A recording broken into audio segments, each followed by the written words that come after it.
तो finally BDO कुमा ने अपना पंच सैटर्न पर चढ़ ही दिया। एंड सही में ये पंच लिटरली काफी ज्यादा सेटिस्फाइंग था। बस एक आधा और जड़ जाता ना तो पूरा कुमा का दर्द मेरे अंदर से भी निकल जाता। बट हम इतने में भी खुश हैं क्योंकि कुमा ने अपने इस पंच से सैटर्न की रेल बना दी एंड मकड़े को अपने एक पंच में ही बिल्डिंग में घुसा मारा। और अगर मैं इस चैप्टर की बात भी करूँ तो मुझे ये चैप्टर कुछ ज्यादा खास नहीं लगा सिवाय कुमा के पंच और लूफी के डिसअपेयर होने के एंड इवन एगहेड पर बस्टर पोल के अलावा। लेकिन फिर भी अपने को इस चैप्टर में काफी कुछ जानने को मिला, जैसे कि कुमा में सेल्फ डिस्ट्रक्शन मैकेनिज्म डाला ही नहीं गया, लेकिन जो मैकेनिज्म डाला गया है कुमा में उसके बावजूद भी कुमा जिंदा कैसे है एंड बनी तक कैसे पहुंचा है, जिनको हम इस वीडियो में जानेंगे। तो चैप्टर 1104 की शुरुआत में कुमा अपनी कई सारी अंदर से तोड़ देने वाली डरावनी मेमोरीज को याद करके एक हैवी पंच बनाता है, जिसे देखकर सैटर्न के तोते उड़ जाते हैं एंड शॉकिंग सैटर्न घबराते हुए बड़बड़ाना चालू कर देता है कि आखिर कुमा जिंदा कैसे है। मैंने तो उसमें रिवोल्यूशन आर्मी के ले जाने से पहले ही सेल्फ डिस्ट्रक्ट मैकेनिज्म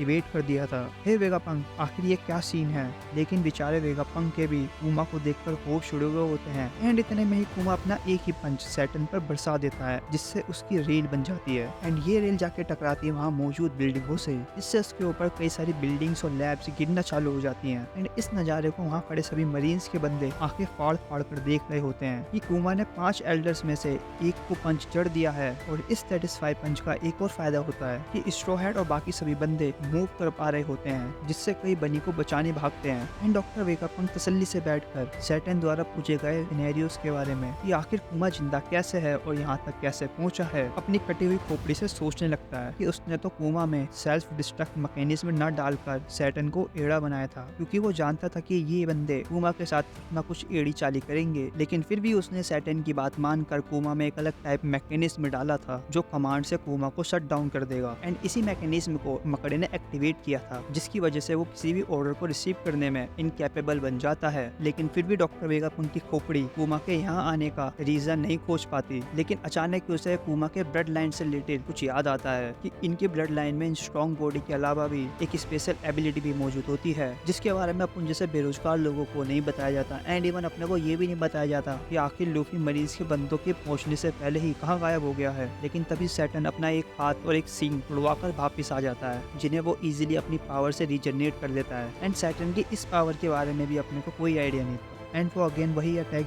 यूज करता है जिसे उसने लास्टली बनी पर यूज किया था। लेकिन इस पॉइंट ऑफ टाइम पर कुमा बनी को गले लगाकर पूरी तरीके से शट डाउन हो जाता है, जिसकी वजह से वो सैटर्न के इस अटैक को डोज भी नहीं कर सकता। लेकिन वहाँ मौजूद सांजी तुरंत ही आकर अपनी किक से सैटर्न के अटैक को डिफ्लेक्ट करा देता है, क्योंकि कुमा के पंच ने इन्हें सैटर्न की पावर से फ्री कर दिया था एंड फ्रैंक भी वहाँ आकर तुरंत ही अपनी रेडिकल बीम सैटर्न पर लॉन्च करता है, जो कि सैटर्न के बॉडी के आर पार चला जाता है। लेकिन जैसे कि अपने को पता है कि सैटर्न अब रीजनरेट भी कर सकता है, तो इस अटैक का फिलहाल कोई फायदा नहीं होता। लेकिन वहाँ किजारो फ्रैंक के पीछे आकर अपनी किक से उसे डेर कर देता है एंड इस पॉइंट ऑफ टाइम पर कुमा की बॉडी को एटलस उठाकर लैब ऑफ फेस की तरफ ले जाती है। और last of this chapter Saturn marines को बस्टर कोल का ऑर्डर देता है एंड एगहेड के बाहर खड़ी मरीन्स की सारी शिप्स एगहेड पर अटैक करने के लिए रेडी हो जाती हैं एंड हाँ, ये शानदार और सेटिस्फाइंग चैप्टर समाप्त हो जाता है एंड तुम्हें इस चैप्टर का एक्सप्लेनेशन अच्छा लगा हो एंड तुम भी मेरे तरह कुमा के इस पंच का वेट कर रहे होगे, तो वीडियो को एक लाइक करके जाना एंड चैनल पर अगर नए हो तो चैनल को सब्सक्राइब मारो।